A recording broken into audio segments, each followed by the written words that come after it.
Hello lovelies, in this video the brilliant Dr. Edwards is going to be taking you through the relationship between photosynthesis and respiration, and this is what you need to know for your A-level biology. Now, these two get so commonly confused, especially at GCSE, but at A-level we need to have the differences very clear in our heads, how they're similar, how they're different, what they do.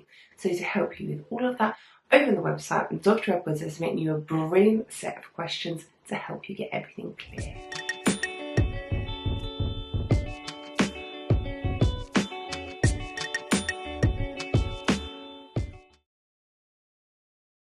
The interrelationship between photosynthesis and respiration. We're going to look at both of these processes in a lot of detail, but generally we need to be able to think about how they interrelate to each other and how one equation, how one process actually feeds into the other one, and look at their relationship.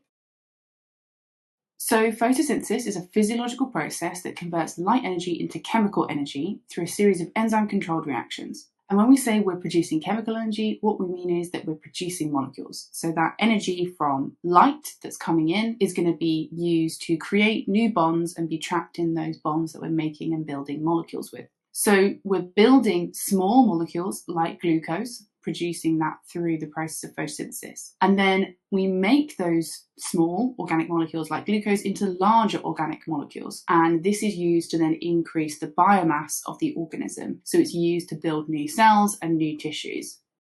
Organisms that carry out these processes are called photoautotrophs. So this is photoautotrophic nutrition because we're using light. Other organisms don't use light energy, they can use other forms of energy, and they are just called autotrophs.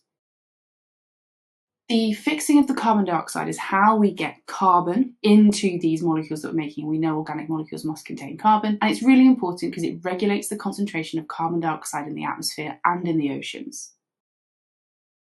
Autotrophs, including photoautotrophs like plants, are producers. These are the base of all food chains because they are harnessing energy and producing these small organic molecules to start with. So most life forms rely on photosynthesis, either because they are photoautotrophs or because they are consumers which rely on producers in order for their nutrition. So all organisms have to carry out respiration. Respiration is a series of small enzyme-controlled reactions, again very similar to photosynthesis in that way, but this time it's releasing energy in the form of heat and the production of ATP, which is a small sort of temporary storage molecule that stores that energy, which allows it to then be released in small amounts that the cells can then use. Respiration is carried out in all living organisms in some form.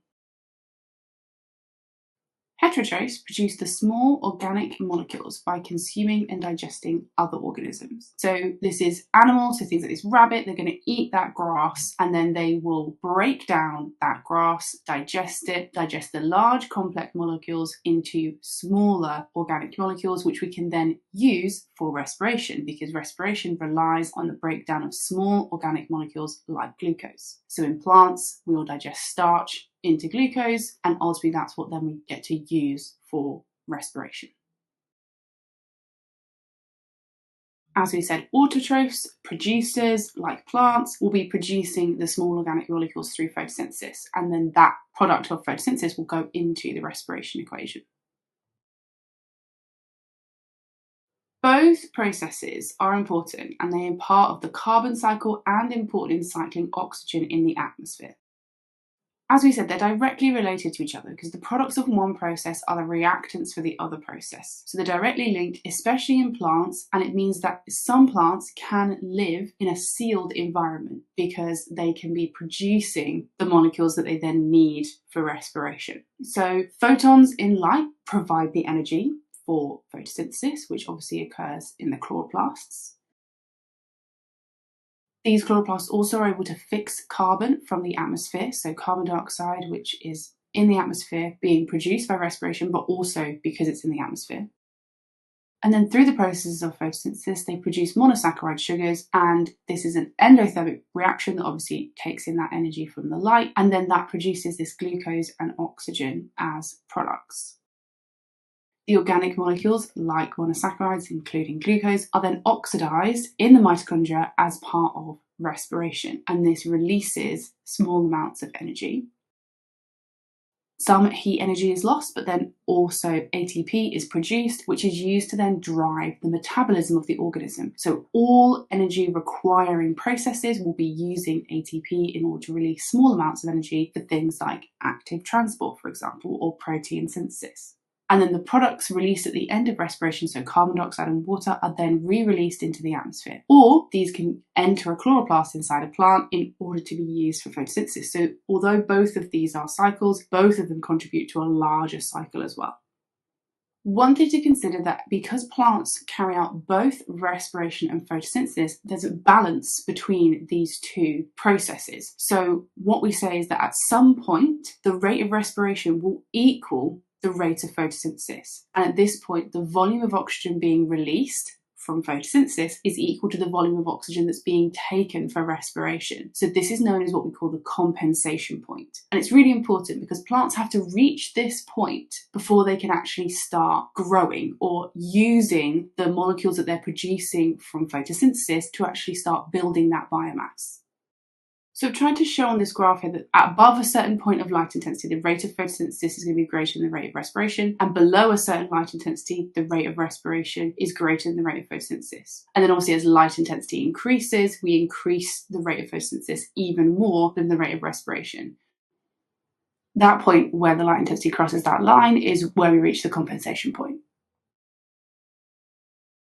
So we usually reach this in early morning and then it will drop back below again in the early evening. I've obviously just got light intensity increasing in concentration here. I've not got it decreasing again at nighttime, but that's what would happen. It would come back down below that point at nighttime. And this is obviously because respiration happens constantly throughout 24 hours, throughout the day in plants, but light intensity changes throughout the day as the sun comes up and the sun goes down. So when light intensity is high enough, more carbon dioxide can be absorbed than is released from respiration, and that allows plants to start using those molecules to increase their biomass. On longer daylight days in summer, the compensation point is exceeded for longer, so plants are able to grow more, which is why more plants grow better in the summer months most of the time. The time it takes a plant to reach the compensation point is known as the compensation period. Different plant species are going to have different compensation periods. So, for example, in shade-tolerant plants, the compensation period is shorter because they need less light to reach their maximum level of photosynthesis. Ouch!